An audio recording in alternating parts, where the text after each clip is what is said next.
So students, now I am going to start part 2nd of chapter 11, human eye and the colorful world. So students, let's start next topic, recombination of white light. Newton's showed that reverse of dispersion of light is also possible. ठीक है, यानी इससे previous video में हमने देखा था कि whenever we pass a white light through a prism, it splits into a different 7 spectrums. कि अगर हम ये प्रिज्म से वाइट लाइट को पास करते हैं वो डिफरेंट 7 कलर्स में डिवाइड हो जाते हैं.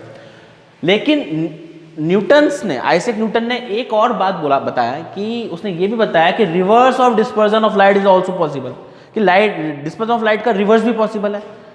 इसका मतलब क्या हुआ, डिस्पर्जन तो हम क्या कहते थे कि वाइट लाइट का 7 कलर्स में स्प्लिट होना डिस्पर्जन है ना, और reverse of dispersion means again 7 light का 7 कलर्स का कॉम्बिनेशन बनकर क्या बन जाए वाइट लाइट. तो यही तो कहलाएगा डिस्पर्जन ऑफ लाइट का रिवर्सन.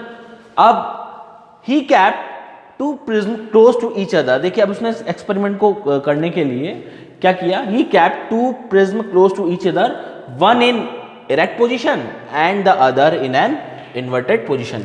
एक प्रिज्म को उसने बिल्कुल इरेक्ट रखा, बिल्कुल सीधे, मतलब नीचे बेस है, ट्रायंगल फॉर्म में, नीचे बेस है, ऊपर पॉइंटेड है, और दूसरे प्रिज्म को बिल्कुल उसके पास में रखा इन्वर्टेड, मतलब उल्टा, यानी वो दूसरे प्रिज्म का बेस ऊपर है ना, उसका बेस ऊपर और पॉइंट नीचे. ये तो बेस हो गया और नीचे पॉइंट हो गया.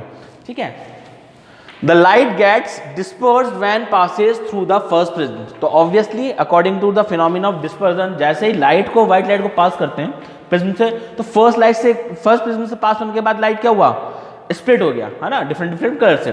The second prism receives all the 7 color ray from the first prism. और ये जो 7 कलर्स हैं, डिफरेंट 7 कलर का स्पेक्ट्रम है, ये नेक्स्ट किससे पास हुआ, जो इन्वर्टेड प्रिज्म रख रखा है हमने उसके पास में. ठीक है, ये देखिए इस फॉर्म में. ठीक है, ये तो हो गया आपका फर्स्ट प्रिज्म जो इरेक्ट है, सीधा है, और ये रख दिया आपने उसका इन्वर्टेड प्रिज्म, इन्वर्टेड पोजीशन वाला प्रिज्म इसके बिल्कुल पास में, close to each other. The second prism receives all the 7 colors from the first prism. अब ये देखिए, जब ये फर्स्ट प्रिज्म से व्हाइट लाइट 7 डिफरेंट कलर्स में स्प्लिट हुआ, ठीक है ना, यहाँ पर आर और वी, फर्स्ट और लास्ट कलर ही बता रखा है विबग्योर का. तो जब ये इसके बीच में डिफरेंट 5 कलर्स और हैं, तो ये जब टोटल 7 कलर्स इस वाले इन्वर्टेड प्रिज्म से पास होते हैं, तो ये किस में कन्वर्ट हो जाते हैं, it converts in white colour again. तो ये किस कन्वर्ट हो जाएंगे, व्हाइट कलर्स में, and recombines them into original white light. और किसमें, जो ओरिजिनल व्हाइट लाइट जो यहाँ हमने फर्स्ट प्रिज्म से पास की थी उसमें ये कन्वर्ट हो जाएगा, या we can obtain similar white colour. This observation shows that sunlight is made up of 7 colours. इसलिए इस ऑब्जर्वेशन से क्या शो होता है कि जो सनलाइट होता है वो 7 कलर डिफरेंट कलर से बना होता है.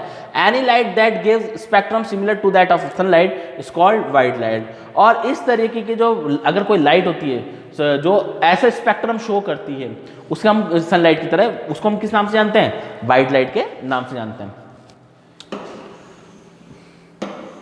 Next topic is rainbow. ठीक है, तो अभी तक हमने डिस्पर्जन देखा कि व्हाइट लाइट का 7 कलर्स में स्प्लिट्स होना डिस्पर्जन, और उसका रिवर्सिबल भी हमने देख लिया कि रिवर्स भी होता है कि अगर हम इन्वर्टेड प्रिज्म से पास करेंगे वही 7 कलर, तो हमें वापस अगेन व्हाइट कलर ऑब्टेन होगा. ठीक है, नेक्स्ट टॉपिक है हमारा rainbow. A rainbow is a natural spectrum appearing in the sky after a rain shower. देखिए रेनबो सबने सीन कर रखा है. ठीक है, जब कभी भी रेनफॉल होता है, रेन शावर होता है, तो हम देखते हैं कि हमको स्काई में 7 डिफरेंट कलर्स दिखते हैं, और जो कि हम अपने बचपन से देखते हुए आए, और हम किस नाम से जानते हैं उसको, रेनबो के नाम से. ठीक है, अब ये रेनबो होता क्या है, बेसिकली ये भी क्या है, एक साइंटिफिकली फिनोमिना है.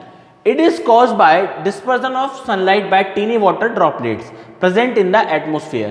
अब ये जो रेनबो, हमको जो रेन शॉवर के बाद जो डिफरेंट 7 कलर्स दिखते हैं, ये क्यों दिखते हैं, इसमें क्योंकि यहाँ पर भी कौन सा फिनोमिना अकर हो रहा है, डिस्पर्जन ऑफ लाइट का, यानी डिस्पर्जन ऑफ लाइट के कारण ही हमको ये 7 कलर्स दिखते हैं.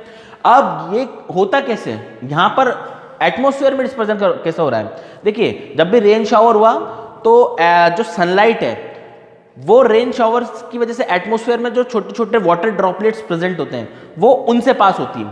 सन से आने वाली सनलाइट किससे पास होगी, एटमॉस्फेयर में प्रेजेंट वाटर ड्रॉपलेट्स से. तो वो वाटर ड्रॉपलेट्स एक तरीके के क्या काम कर रहे हैं, वो एक तरीके का प्रिज्म मान लीजिए आप उनको, कि एक ट्रांसपेरेंट प्रिज्म क्रिस्टल की तरह काम कर रहे हैं. तो अब वो सनलाइट जैसे ही उस प्रिज्म से, वाटर ड्रॉपलेट से पास होगा। तो अब इसके लिए क्या हो गया, डिफरेंट डिफरेंट मीडियम हो गया।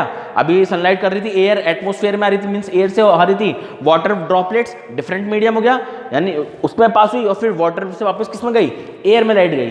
तो यहाँ पर क्या रिफ्रैक्शन हुआ लाइट का, रिफ्रैक्शन होने की वजह से डिस्पर्जन का फिनोमिना भी अकर हुआ और it shows 7 different colour in the sky. और वहां उसने क्या शो करा, 7 अलग अलग different colour. A rainbow is always formed in a direction opposite to that of the sun। और हमेशा रेनबो, आप ये नोट कर लीजिएगा बात, या आप देख सकते हैं, ऑब्जर्व कर सकते हैं कि जो रेनबो होता है वो हमेशा सन की डायरेक्शन के अपोजिट फॉर्म होगा। यानी सन अगर इधर है ईस्ट में तो आपका रेनबो वेस्ट में फॉर्म होगा। The water droplets act like small prism, जैसे मैंने बताया कि जो वाटर ड्रॉपलेट्स हैं वो एक स्मॉल प्रिज्म की तरह एक्ट करते हैं, ठीक है ना। और वही उसी फिनोमिना के कारण वो जो व्हाइट कलर सनलाइट से आ रहा है वो 7 डिफरेंट कलर्स में स्प्लिट हो रहा है और क्या फॉर्म हो रहा है, रेनबो फॉर्म हो रहा है। They refract and disperse the incident sunlight. ये क्या करते हैं, ये वाटर ड्रॉपलेट्स इंसिडेंट सनलाइट, यानी जो सनलाइट जो इंसिडेंट हो रहा है वाटर ड्रॉपलेट पर, उसको डिस्पर्स करते हैं, रिफ्रैक्ट कर देन डिस्पर्स करते हैं, then reflect it internally and finally reflect it again. और ये जो सनलाइट है ये इंटरनली रिफ्लेक्ट होता है और फाइनली अगेन रिफ्लेक्ट होने के बाद when it comes out of the rain drop. और कब तक रिफ्लेक्ट होगा, जब तक कि रेन ड्रॉप से बाहर ना निकल जाए। Due to the dispersion of light and internal reflection, तो यानी डिस्पर्जन ऑफ लाइट फिनोमिना के कारण और सनलाइट के वाटर ड्रॉप के अंदर इंटरनल रिफ्लेक्शन के कारण different colours reach the observer's eye. जो ऑब्जर्वर है, यानी जो हम देखते हैं वहां पर हमको डिफरेंट कलर ऑब्जर्व होते हैं।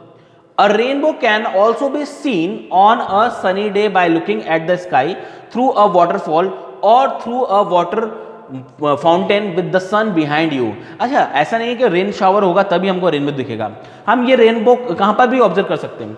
हम सनी डे के टाइम पर भी ऑब्जर्व करते हैं अगर हम वाटरफॉल के पास में हो, और अगर सन है, सन का जो फेस है और वाटरफॉल की जो डायरेक्शन है वो एक दूसरे को क्या हो, अपोजिट हो, वहां पर भी हम रेनबो फॉर्मेशन देख सकते हैं। और थ्रू अ वाटर फाउंटेन, और हम कहां पर भी देख सकते हैं, वाटर फाउंटेन में, with the sun behind you, जब और किस पोजीशन में हो, जब हमारे पीछे क्या हो, सन की पोजीशन हो और हमारे सामने वो वाटर फाउंटेन हो, तब भी हम रेनबो फॉर्मेशन वहां ऑब्जर्व कर सकते हैं। Now come on to an important note, red colours appears on the upper side of the rainbow and the violet on the lower side in case of primary rainbow. जो rainbow का formation होता है उसमें जो upper side होता है यानी top जो कलर होता है वो कौन सा होता है आपका, रेड कलर, और जो लोअर साइड वाला कलर होता है वो होता है आपका वॉयलेट कलर। Thank you.